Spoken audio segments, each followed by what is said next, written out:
காலையில ஒரு இற கலைச்சிக்கிட்டு எப்படி தெரியும் அரிசி திங்க மாட்டேங்க ஒரு சோறு திங்க மாட்டுற ஒன்று திங்க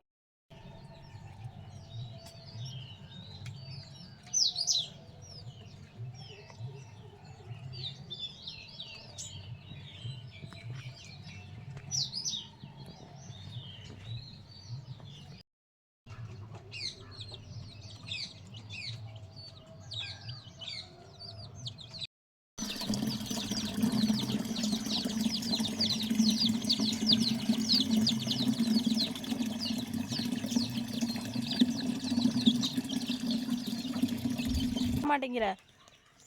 சரிம்மா நான் மட்டும் சாப்பாடு கொண்டாந்து வச்சா அதையும் திங்கிறீல்ல.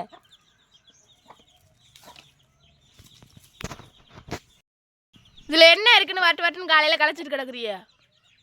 ஒரு கரையான் கூட இல்லை இதில் ஓட்டி களைச்சிக்கிட்டு கிடக்குறிய. ஆ